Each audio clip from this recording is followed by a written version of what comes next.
po jako akawuwo. Akwatiddwa ye Sandra Nanyonga nga wa myaka 32 ng'ono okukwatibwa kidiridde okubba omwana Miracle Nancha ku bazadde be okuli Florence Nabuko ne kitaawe Dennis Kizito nga bano bombi batuuze beekavule ku luguudo lw'Essemuto.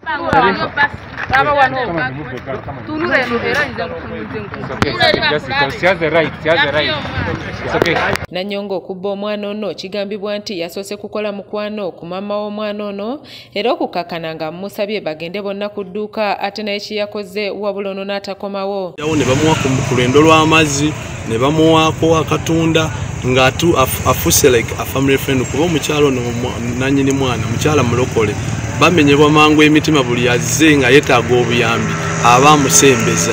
Bano nga bali wamu n'abatuuze bakoze okunoonyereza ku mukyalo ono era ne bakwatagana n'abakulembeze okukakkana nga waliwo abalagiridde mu bitundu ebyekaliisizo era eno gye bamusanze n'omwana ono. Kati nembagamba kasooke enkubayo gye yali yafumbirwa ekaliisizo tulawo bakyali nenkubayo ne bangamba tannatuuka kusawa nga 4 ez'ekiro nenziramu nenkubayo ne bangamba ne bankubira ku saa 5 nga bangamba atuuse n'omwana ne banscribingira ng'omwana mu butuufu gwe yabbiyo oyo bano gwe bambuulidde.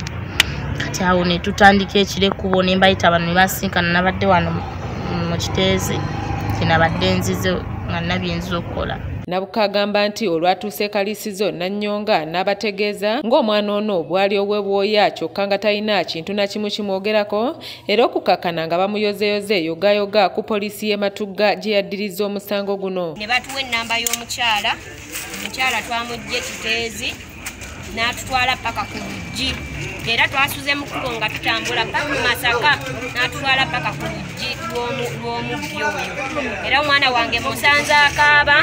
Poliisi nengidirectinga bulungi omuwala wabeera we yatuta omwana ewabbaawo we yali yafumbirwa nga yamulimba nti alina olubuto paka ku myezi 8 namugamba azze kuzaala. Bano bagambye nti omukyalo ono sigwe mulundi gwe ogusoose okubba abaana era ng'abadde yakava mu kkomera Luzira ku misango gye gimu egy'okubba abaana nga basiba abasajja. Naye ate ng'alimba omusajja buli kiseera nti ali mbuto naye ng'embuto azijjamu kuba okuva eri okujja eno yavaayo ng'agambye bbaawe nti ngenze kuzaalira wa jjajja mu kyalo eno e Kampala. Agenda otuuka eno nga talina lubuto talina mwana. Kati omusajja naye bambi yabadde amanyi omwana ki wuwe kyekyabadde ekigendererwa ky'omusajja. Abatuuze basabye poliisi okukola okunoonyereza okw'amangu era evunaana omukyalo ono mu mateeka kubanga asusse okwenyigira mu muze guno. Vumirira kikolwa si kirungi era nzisaba bakozese poliisi ekozesa obuyinza bwayo basobole omupanishinga asaavinga ekibonerezo. Dennis Kizito nga ekitaawe w'omwana ategeezezza nga bwe bakoze ekisoboka kyonna okutuusa we bazudde omwana we. Yabadde omukyala yadde akakomawo okuva eri omwana gye yadde amututte ng'amanyiyo ng'awummuddemu ewaka bamukubira essimu n'akomawo n'akola kina. Bwe yakomyewo ne bamukubira essimu n'atugamba ffe ndi wano mu Kiteezi oba musobola okujja twadde mu mmotoka ya Nuuwa ne tujja bwe twazze ne tukola ki ne tumulaba omukyala n'atugamba tulinye tuddeyo ne tugenda ne tubakonkona ne wayitayo eddakiika nga 7 nga tebaggulawo bakyagaanye.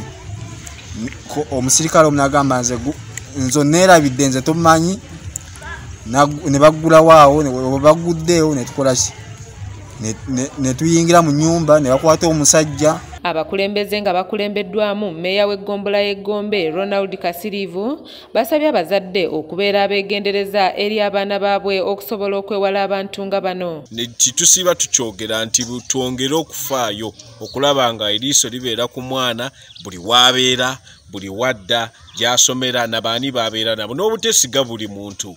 Oli kabeera relative we nga tonnamuwa mwana sokosooka ofeeyo omwana oyo relative amutwala wa. Naye abazadde kyembawaako nti amagezi mutandika okulabirira abaana bammwe kuba Uganda gye tulimu kati gw'olinaanye si mukwano gwo gwoyo gw'olaba ewaka weetegereze nnyo ozuule muntu mukwano gwo oba si mukwano gwo kuba bingi nnyo biri ne mu ggwanga bangi nnyo ababuze wee batyo. Omukwate mu kiseera kino akuumirwa ku poliisi y'e Matugga ng'okumunoonyerezaako bwe kugenda mu maaso.